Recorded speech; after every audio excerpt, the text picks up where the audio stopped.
नवोधाय सभी को।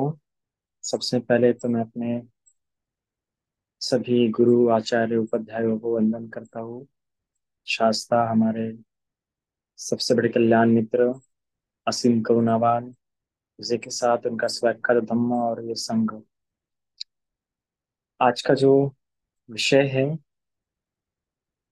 बहुत ही प्यारा विषय है, धम्म देसना, और बहुत ही नाजुक विषय भी है। धम्म देसना अर्थात जो धम्म है, ये धम्म क्या है, संक्षिप्त में कहना रहेगा तो आर्य अष्टांगिक मार्ग है ना।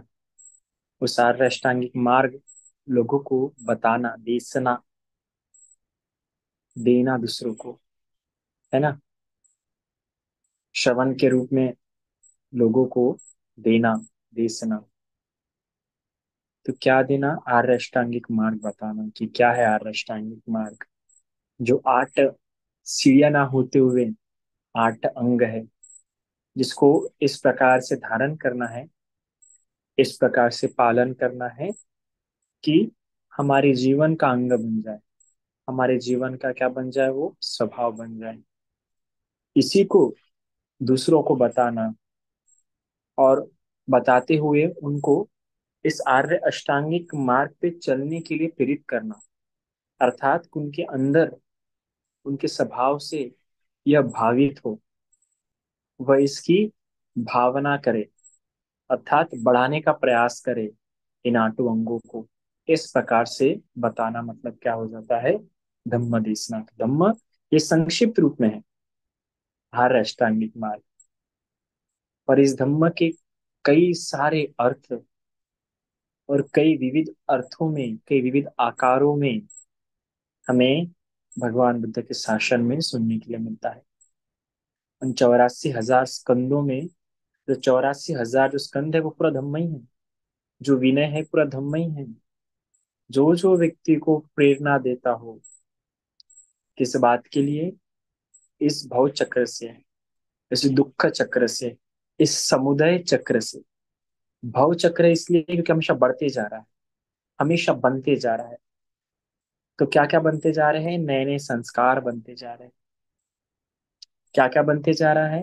नई नई तृष्णाएं बनते जा रही है। क्या क्या बनते जा रहा है? आसक्तियां बनते जा रहा है। क्या क्या बनते जा रहा है? ये पूरा जो उपादान है, उपादान के कारण ये पूरा पंच स्कंद बनते जा रहा है। इसलिए भी और रुक नहीं रहा है, हमेशा बढ़ते ही जा रहा है, बढ़ते जा रहा है। कहाँ आसक्ति रुकती है? कहाँ तृष्णा रुकती है? रुकती है किसी की? ना आपकी रुकती है ना मेरी रुकती है। जब तक देखना शुरू नहीं होता, देख के उसको जानना शुरू नहीं होता, जान जान के उसको त्यागना, उसका पक्षवेखना करना शुरू नहीं होता, तब तक ये सभी कुछ बढ़ता है। किसी का रुकता नहीं है, किसी का थमता नहीं है, किसी का कटता नहीं है, किसी का उखड़ता नहीं है। वो इसको देखना शुरू नहीं करता, इसकी विपश्यना करना शुरू नहीं करता, विपश्यना करते हुए त्यागना शुरू नहीं करता, अनित्य के रूप में, दुख के रूप में, अनात्मा के रूप में देखना शुरू नहीं करता, तब तक इसका भाव ही होते रहता है, भावित ही होते रहता है। और क्या भावना, क्या भावित होते रहता है? दुख। क्या भावित होते रहता है? संस्कार। क्या भावित होते रहते हैं? तन्हा। क्या भावित होते रहता है? उपादान। क्या भावित होते रहता है? अविद्या। इसलिए ये भव चक्र है। तो इस भव चक्र से निकलने के लिए प्रेरणा मिले तो धम्म देसना है। ये समुदय चक्र है। समुदय चक्र मतलब क्या? जमा होते रहता है। क्या जमा हो रहे? संस्कार आप सभी के जमा हो रहे। क्या जमा हो रहे? कर्म आप सभी के जमा हो रहे। क्या जमा हो रहे? इच्छाएं आप सभी के जमा हो रहे। इसलिए भी क्या है? समुदय चक्र है ये, जो हमेशा संग्रहित करते जा रहे हैं। आप अपने एक साधारण से भौतिक जीवन में देखिए, अपनी एक छोटी सी जो आपकी रूम होंगी या छोटी सी जो आपका घर होगा, उस घर में ही आपने कितना कुछ जमा करके रखा होगा। जहां जहां आपको जगह मिली है, जो जो आपको मिल रहा है, उस हर चीज को क्या कर जा रहे हैं हम? सब जमा करते जा रहे हैं। अपने बैंक में धन को संग्रहित करते जा रहे हैं। अपने घर में चीजों को संग्रहित करते जा रहे हैं। अपने पुत्र के लिए आसक्ति या इच्छाएं संग्रहित करते जा रहे हैं। कितना कुछ संग्रह कर रहे हैं। पर कोई देख रहा है? कोई जान रहा है? कोई भी नहीं जान रहा। जो निर्वेदानुपश्यना, अनित्यानुपश्यना, निरोधानुपश्यना, जो 7 प्रकार की जो अनुपश्यना बताई गई है वो तो हो ही नहीं रही है। जो भगवान बुद्ध के शासन में जो 7 प्रकार की जो अनुपश्यना बताई जिससे कि विराग भाव उत्पन्न हो, निरोध भाव उत्पन्न हो, है ना, जो भाव जो उत्पन्न होने चाहिए वो भाव उत्पन्न नहीं हो रहे हैं क्योंकि अनुपश्यना नहीं हो रही। और अनुपश्यना इसलिए नहीं कर रहा क्योंकि उसे उस प्रकार का श्रवण नहीं कर रहा वो, या उसे उस प्रकार से बताया नहीं जा रहा है। ना धम्म समन्वय हो रहा है वैसा, ना धम्म देशना हो रही वैसी। तो आगे का जो भाव, जो भावना अंग है इन तीनों, दानशील, भावना में जो भावना अंग है, इसलिए वो भावना ही वैसी नहीं हो रही है क्योंकि अनुपश्यना क्या जो हो रही है वो ठीक प्रकार से नहीं हो, जो देखना जो है वो ठीक प्रकार से नहीं हो रहा। तो जब व्यक्ति इस भव चक्र को, इस समुदय चक्र को नहीं देख रहा, या इससे निकलने के लिए नहीं सुन रहा इस प्रकार का धर्म, तो समुदय है। तो पटिच्च समुत्पाद का जो चक्र है, अविद्या से उसका जाति जरा मरण तक घूमते जा रहा है, फिर जाति जरा मरण से फिर नया जाति, और अविद्या उसकी बनती जा रही है। धर्म जब भी आप सुन रहे हैं, या धर्म जब भी आप दे रहे हैं या किसी को बता रहे हैं, तो इसे इस प्रकार से बताए कि उसे ये समुदय चक्र भव चक्र में से क्या हो, बाहर निकलने की इच्छा हो। तो इस प्रकार से धम्म की बातें होनी चाहिए, इस प्रकार धम्म देना चाहिए। देखा जाएगा तो धम्म सवन और धम्म साकच्चा, इसमें ज्यादा अंतर नहीं। और विशेष रूप से धम्म देशना मेरे अनुसार, धम्म देशना मेरे अनुसार उपासक के लिए धम्म साकच्चा ही है। क्योंकि अक्सर हम देखते हैं कि भिक्षु संघ के पास से धर्म श्रवण करे तो व्यक्ति को अलग तरह से बोध होता है। तो उपासक के जीवन में धम्म देशना के जो कार्य है या जो कृत्य है बहुत ही कम होता है। बहुत ही कम ऐसा समय आता है जहाँ पे वो क्या दे सके, लोगों को धर्म दे सके। क्योंकि धर्म को देने के लिए धर्म का उस प्रकार से ज्ञान ही होना चाहिए, धर्मों पे उस प्रकार चलना चाहिए, खुद का उसका जो विराग भाव है, जो त्याग भाव है, जो शील भाव, क्योंकि शील भाव से ही त्याग भाव विराग भाव शुरू होना शुरू हो जाता है। तो उसका उतना स्तर से ना होने के कारण जो धम्म देशना है, जो धर्म देना है, उसका उतना ऊपरी रूप में नहीं होता है, उतना शुद्ध स्वरूप में नहीं होता है। क्योंकि अगर वो धम्म देना शुरू करेगा तो उसके अंदर अहंकार उत्पन्न होना भी उतने ही जल्दी शुरू हो जाएगा, उतने ही तेजी से। एक भिक्षु में, एक वैराग्य इंसान में, एक गृहत्यागी इंसान में अगर धर्म बता रहा है, उतना तेजी से उसमें वो अहंकार नहीं हो सकता उत्पन्न धर्म देने, धर्म देशना से। पर एक उपासक से बहुत, एक उपासक जब धर्म देना शुरू करता है तो उसके लिए क्या हो जाता है बहुत ही जल्दी भिक्खु संग, उसके लिए क्या हो जाता है विरोधाभास उसके अंदर उत्पन्न होना शुरू हो जाता है भिक्खुओं के लिए। भिक्खुओं में गलतियां ढूंढना उसके लिए शुरू हो जाता है, तो उसका धर्म देना, धर्म बताना उसी के लिए क्या हो जाता है हानिकारक हो जाता है। क्योंकि हम जानते हैं कि मन एक इतना चंचल, चपलंग, है ना, इतना चंचल है, इतने आसानी से, जिसकी पश्चना ठीक प्रकार से नहीं है, जिसकी सती संप्रजन ठीक नहीं है, वो बहुत आसानी से कि उसके मन में अविद्या और तन्हा इतने आसानी से जड़ बना देते हैं कि जो चैतसिक है अहंकार के, द्वेष के, बहुत जल्दी से उसमें क्या हो सकते हैं उत्पन्न हो सकते हैं। बहुत जल्दी से अपने आप को ही उस आसीन पीठ पे, उस धर्म पीठ पे वो बिठाना चाहने की उसमें इच्छा उत्पन्न हो जाएंगी। तो बहुत आसानी से उसके लिए क्या हो सकता है, ये बहुत बहुत आसानी से आज हम देख भी रहे हैं, नागपुर में या आप पूरे भारत में कहे, कई सारे जो अ, भिक्षु संघ के विपरीत में क्या हो चुके हैं, हम देखते हैं कि वर्ग उत्पन्न हो चुके हैं, कई सारे हैं। हम देखते हैं कि बौद्धाचार्य, धम्माचार्य, अपना तिलोक बौद्ध महासंघ के वगैरह वगैरह, ये कोई गलत काम नहीं कर रहे, मैं नहीं कह रहा कि ये गलत काम कर रहे ना, मैं ये भी नहीं कह रहा कि वो गलत है। पर जिस प्रकार से वो जो कार्य करते जा रहे हैं, वो कार्य क्या होते जा रहा है, वो भी धर्म बताने का ही काम कर रहे हैं। पर क्या हो रहे हैं, जहाँ पे उनका पहला क्या होना चाहिए, जो पहला जो इंटेंशन होनी चाहिए, या पहला आसन, या पहला प्रस्ताव, या प्रायोरिटी एक भिक्खु को देने की इच्छा रखने के बजाय वही उपासक को दे रहे हैं। देखिए जहाँ पे भिक्खु नहीं पहुंच पा रहा है, अगर वहां उपासक पहुंच जाए तो ठीक है, अच्छी बात है। पर आपके पास भिक्खु अवेलेबल होने पर भी आप भिक्खु से ना धर्म सुनते, उपासक से धर्म सुनना पसंद कर रहे हैं। भिक्खु अवेलेबल होते हुए भी आप भिक्खु को मौका ना देते हुए खुद धर्म देश ना दे रहे, तो ये आपका अहंकार है। आप अपना ज्ञान प्रदर्शन करना चाहते हैं। आपके लिए क्या होता जा रहा है? बुद्धि विलास। धर्म क्या बन रहा है आपके लिए? एक बुद्धि विलास बनते जा रहा है। आज हम देखते हैं कि भिक्खु होने के बाद भी उपासकों द्वारा क्या हो जा रहा है? संबोधनीय कथा। इसके लिए एक धम्म देशना के लिए बहुत प्यारे प्यारे शब्द है। धम्म देशना के लिए संबोधनीय कथा, ये शब्द इस्तेमाल होता है, जो आपको संबोधन प्रदान कर सके। तो मुख्य रूप में जो संबोधन किस होना चाहिए? मुख्य रूप से संबोधन ऐसा होना चाहिए कि आप गृहता के लिए प्रेरणा मिले, वैराग्य के लिए प्रेरणा मिले। वो नहीं मिल रहा तो ज्यादातर धर्म दूसरा जो द्वियम जो होना चाहिए, धर्म पालन करने के लिए। तो ऐसा नहीं हो सकता। कब नहीं हो सकता? जब आप भिक्षुओं से धर्म नहीं सुन रहे। तो अगर आप गृहस्थों के पास से धर्म सुन रहे हैं या गृहस्थ आपको धर्म दे रहा है, तो क्या होगा? आप गृहस्थ ही रह के उस चारों परिषद में जो दो श्रेष्ठ परिषद है, भिक्खु परिषद और भिक्खुनी परिषद, उनके प्रति अपने कर्तव्य को नहीं जान पाएंगे। उनके प्रति जो श्रद्धा आपकी बलवान होनी चाहिए, वो बलवान नहीं होने जाएंगे। इसलिए जब धर्म देशना ये शब्द दे रहे हैं, जब धर्म देशना के बारे में कह रहे हैं, तो यह भिक्षु, भिक्खुनी, गृह त्यागी, इनके लिए पहला प्रायोरिटी होना चाहिए। इन लोगों को पहले देने के लिए हमने क्या करना चाहिए? अवसर देना चाहिए। वरना ज्यादातर जो प्लेटफॉर्म्स हम देख रहे हैं, चाहे वो यूट्यूब के हो, चाहे वो अकेडमिक हो, या चाहे कुछ भी हो, हम क्या देख रहे हैं? हम स्कॉलरली अप्रोच देख रहे हैं। स्कॉलरली अप्रोच होते हुए ऐसे ही इंसान से सुनने के पीछे देख रहे हैं, पीछे में उसे कितनी डिग्री लगी है। और इसीलिए भी इससे क्या हो रहा है?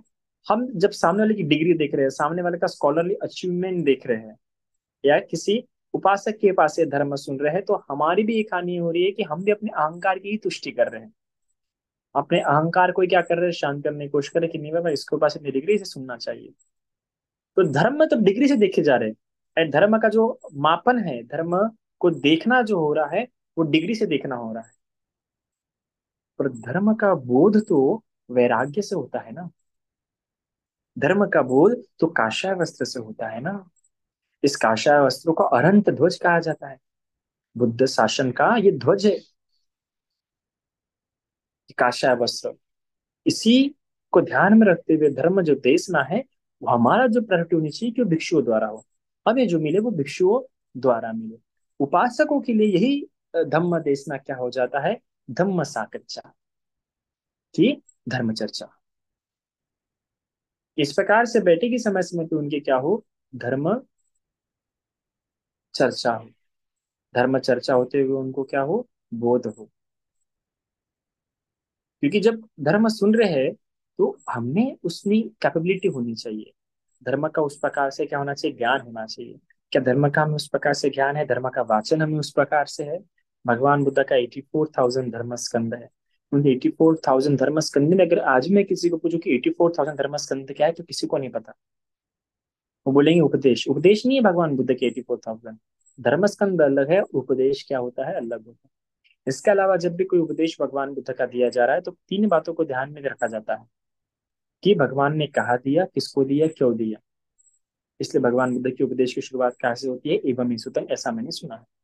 तो किसके पास सुना है, किसको देते हुए सुना है, और किस कारण से सुना है, यह पता होना जरूरी है। तो जब आप किसी को धर्म बता रहे हैं, तो आपको ये बात पता होना चाहिए कि मैं जो बुद्ध की जो बात बता रहा हूँ,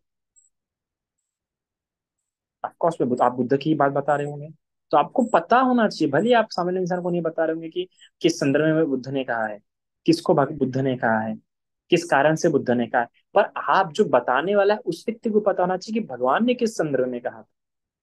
क्योंकि भगवान ने अगर वो उपदेश भिक्षुओं को कहा है, तो ऑफकोर्स उसका जो पूरा जो ढांचा है वो अलग होगा। और जब उपासक को दिया है, तो ऑफकोर्स उसका ढांचा क्या होगा? अलग होगा। हम देखते हैं कि जब भगवान बुद्ध भिक्षु को उपदेश देते हैं, तो उसका जो तरीका है देने का वो अलग होता है। और जब भगवान बुद्ध उपासक को जो उपदेश देते हैं तो वो क्या तरीका अलग होता है ना। और जब भगवान किसी को प्रवज्जित कराना चाहते हैं तब जब उपदेश देने का तरीका अलग होता है। जब भगवान बुद्ध किसी को सिर्फ सोतापल में गृहस्थ रखते हुए सोतापल में प्रवेश कराना चाहते हैं तो उसका जो ढांचा होता है क्या होता है, अलग होता है। तो इसलिए जब आप धर्म देशना दे रहे हैं तो क्या आपको ये बातें पता है कि भगवान ने किस संदर्भ में कहा है, किस उद्देश्य से कहा है। और क्या अर्थ कथा के साथ, अट्ठ कथा अर्थात शब्दों के बराबर अर्थों और परिभाषाओं के साथ पता है। भगवान बार बार कहते हैं कि ये जो है ये व्यंजनों के साथ पता होना चाहिए, अर्थों के साथ पता होना चाहिए, संधियों के साथ पता होना चाहिए, अच्छी प्रकार से उसका विभाजन करते हुए आना चाहिए। एक एक चीज, सिंपल सा पानाति पाता वीरमणि सिक्का पदम बोल किसी को समझा रहे हैं तो वीरमणि किस, उसका व्यंजन क्या है, उसका अर्थ क्या है, उसकी परिभाषा क्या है। अर्थ और व्यंजनों के साथ आपको पता होना चाहिए, तब जाके हम सही मायने में कहना कह सकते हैं कि आप धर्म देशना दे रहे हैं। अगर इस प्रकार से आपको नहीं पता तो उसे धम्म देशना मत कहिए, उसे धम्म साकच्चा कहिए कि धर्म चर्चा। क्योंकि बुद्ध का शासन एक एक शब्दों के एक एक विलांटी से बड़ा अंतर हो जाता है ना। अगर आप दृष्टियों को ही ठीक प्रकार से पढ़ेंगे तो आपको समझेगा कि किस प्रकार से दृष्टियों को लेके जब भगवान बुद्ध से प्रश्न पूछते थे तो व्यक्ति को कितनी प्रकार से भ्रांतियां होती थी। इवन बुद्ध शासन में प्रवचित भिक्षुओं को भी भगवान बुद्ध के धर्म को समझने में कभी कभार क्या होती थी, भ्रांति उत्पन्न हो जाती थी। कभी कभार वो धर्म को गलत तरीके से समझ जाता था। इसलिए जब धर्म देशना की बात हो रही है तो ये बहुत बड़ी बात हो रही है। जब आप धर्म देशना देने जा रहे हैं तो पहले समझिए कि आपका पद और प्रतिष्ठा इस बुद्ध शासन में क्या है। अगर आप एक उपासक है तो फिर आपने किस तरीके से शुरू करना चाहिए, आपने कहाँ से वो ज्ञान अर्जन किया, आपकी दृष्टि क्या ठीक है, आप दृष्टियों से मुक्त है। इस प्रकार व्यक्ति में क्या करना चाहिए, खुद पे विचार करना चाहिए। हम देखते हैं कि ऐसा नहीं कि उपासक धर्म दे सकते, उपासक भी धर्म दे सकते हैं। पर भगवान बुद्ध के काल में किन उपासकों ने धर्म दिया, तो हमें एक सबसे अच्छा धर्म किसका मिलता है, खजुत्तरा का, है ना। जो खुद पहले पैसे चोरती थी, खुद पैसे चोरने वाली क्या कर रही है आगे जाके, सामावती जो रानी है और उसके 500 दासियों को धर्म बताना शुरू करती है। पर कब, जब वो खुद सोतापति फल में प्रतिष्ठित हो चुकी। भगवान बुद्ध के धर्म दे पहली बार ही धर्म देना सुनने पर वो सोतापति पद में प्रतिष्ठित हो गई थी। और जब रानी को पता चला कि ये जो पहले मेरे आधे पैसे चोरती थी, चोर के फुल आधे आधे पैसों का लाती थी, इसमें इतना परिवर्तन आ गया उस धर्म को सुन के, तो उसने उसको कहा कि तू आज से जाएंगे रोज और धर्म सुनेंगे और हमें आके बताएंगे। जब वो महल में आके रानी को धर्म बताती थी, जैसा सुना है उसी शब्दों में, उन्हीं शब्दों में, अपने तरफ से कुछ मिलाते नहीं थे, उन्हीं शब्दों में क्या वो धर्म बताती थी। तब क्या करती थी रानी, तब रानी खजुत्तरा को ऊंचा आसन देती थी और खुद नीचे अपने दासियों के साथ बैठ के खजुत्तरा से धर्म सुनती थी। तो खजुत्तरा सोतापति हो गई थी। सोतापति हो गई थी मतलब उसमें क्या थी, विचिकित्सा नहीं थी धर्म को लेकर। समझिए इस बात को, धर्म को लेकर क्या नहीं थी, विचिकित्सा नहीं थी, सत्कार दृष्टि नहीं थी, और शील व्रत परामर्श नहीं था। अर्थात अपने शीलों को उसके शील भी टूट ही नहीं सकते थे, उसके शील टूट नहीं सकते थे, उसकी वीर चिकित्सा बुद्ध धम्म संघ पे अच्छी प्रकार से दृढ़ हो गई थी, शंकाएं सारी समाप्त हो गई थी, और फिर उसका धर्म देना उचित साबित होता है उपासकों को। क्योंकि अगर आप धर्म देशना देना शुरू करेंगे, धर्म पीठ पर बैठकर, वो भी धर्म पीठ पर बैठ कर अगर आप धर्म देशना देना शुरू करेंगे तो क्या हो जाएगा, आप खुद अपने आप को संघ से श्रेष्ठ मानना शुरू कर देंगे, होगा ये। आप खुद क्या हो जाएंगे, आपको लगेगा अरे भिक्षुओं से ज्यादा तो मुझे आता है, उनसे ज्यादा तो मैं जानता हूँ। तो जब कोई भिक्षु प्रवचन दे रहा होगा तो प्रवचन देते देते आपके मस्तिष्क में पता है क्या चलेगा, अरे भंती जी ये वाला उदाहरण भी दे सकते थे, अरे भंती जी इसको इस अर्थ में भी समझा सकते थे, अरे भंती जी ने ये वाली बात तो छोड़ ही दी, अरे भंती जी विषय विषय अंतर हो रहे हैं। मतलब धर्म सुनते सुनते आप धर्म में खामियां निकाल रहे हैं। तो ये क्यों हो रहा है? क्योंकि आपने धर्म देना शुरू कर दिया, धर्म देना शुरू कर दिया। तो इसलिए इस प्रकार से आपकी आगे जाके क्या हो सकती है, हानि हो सकती है। और हमने पिछले प्रवचन में ये बात देखी है कि एक ही बात को दो बार सुनने से भी कोई इंसान क्या हो सकता है, मुक्त हो सकता है। बार बार सुनने से भी क्या हो सकता है, मुक्त हो सकता है। इस प्रकार सोचना नहीं चाहिए।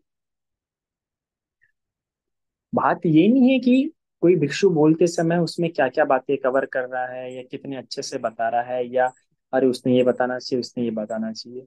बात ये है कि उस साफ जो व्यक्ति बोल रहा है तो हमें उस व्यक्ति का स्पर्श कितना हो रहा है, बोध कितना हो रहा है, हमारे अंदर श्रद्धा किस प्रकार उत्पन्न होते जा रही है। और क्या वैराग्य के लिए, त्याग के लिए, निरोध के लिए हमारे मन में श्रद्धा उत्पन्न हो रही है?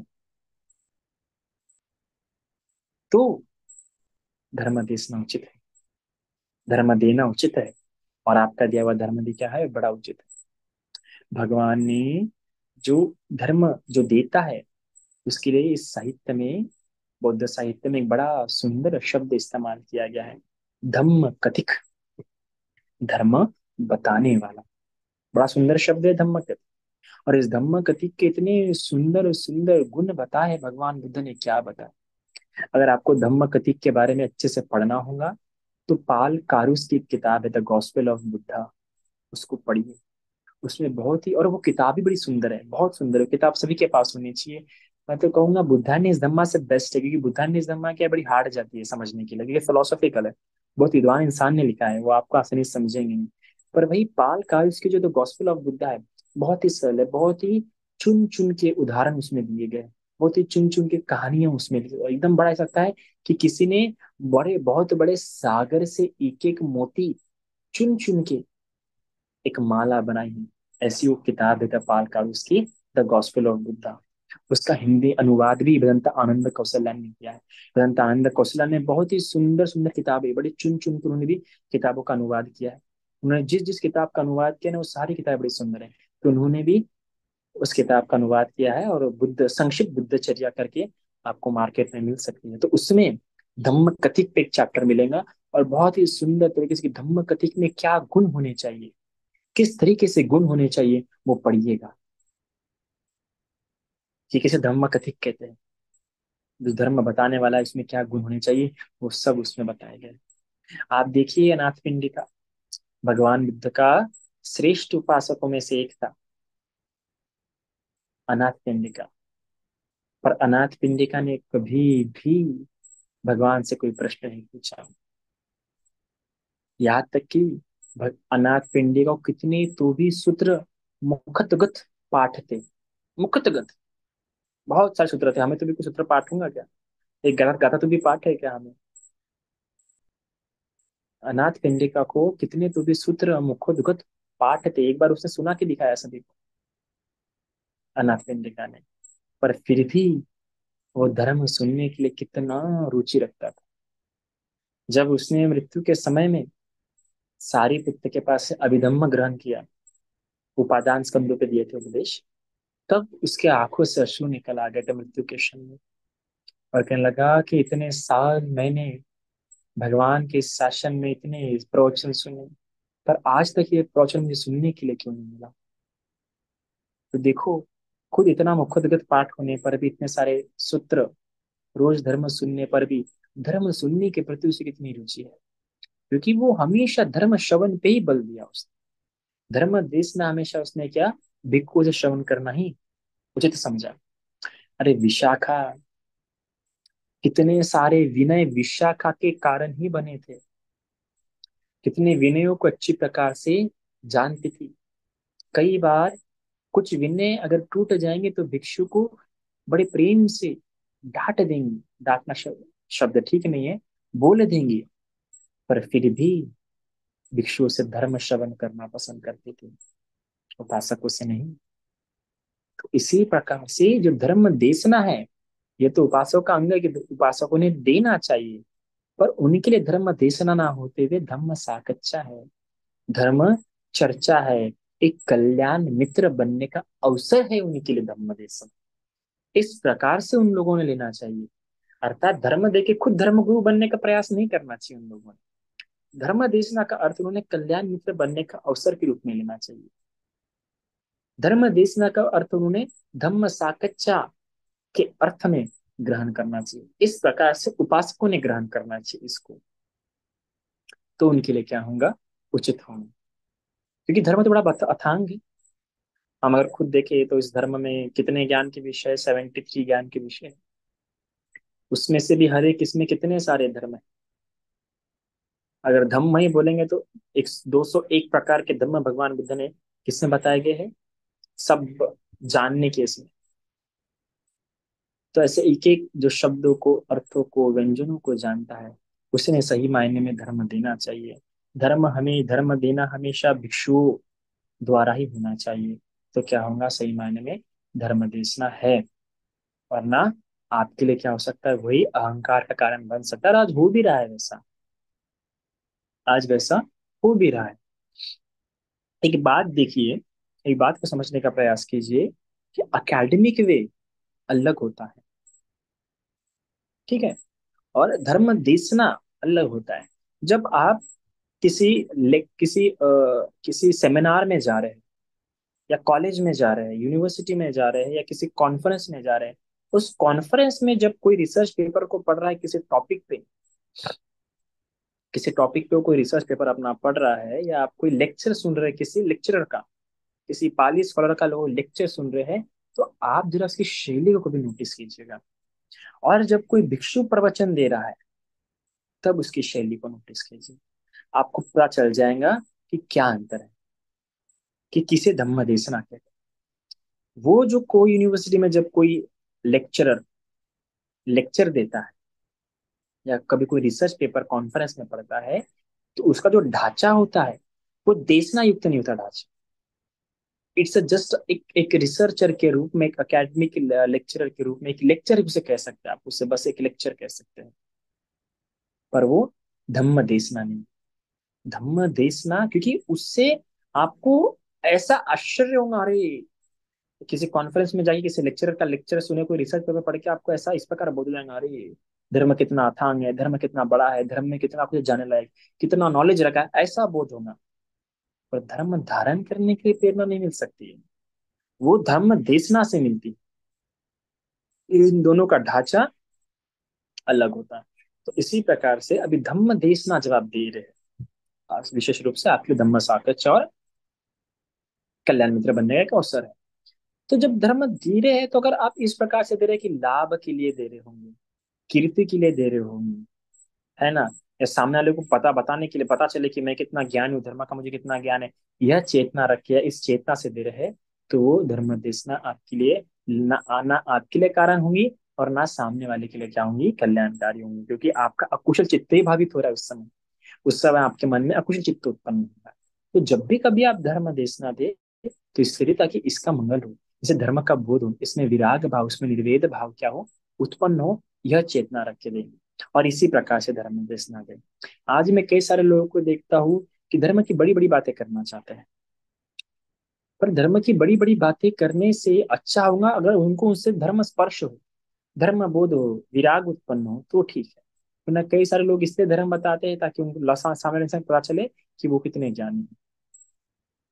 कभी कभार एक सिंपल सी गाथा से भी क्या हो जाता है, सामने वाला इंसान मुक्त हो जाता है, सामने वाला इंसान धर्म धारण करने के लिए प्रेरित हो जाता है। इस बात को समझिए, और इस बात को जानते हुए किसी को धर्म देने की इच्छा रखिए, बल्कि अपने अहंकार की तुष्टि के लिए धर्म देशना मत दीजिए। तो क्या होगा, आप सभी का मंगल होगा, आप सभी का कल्याण होगा। इतना आज के लिए काफी है। साधु साधु साधु। साधु साधु साधु।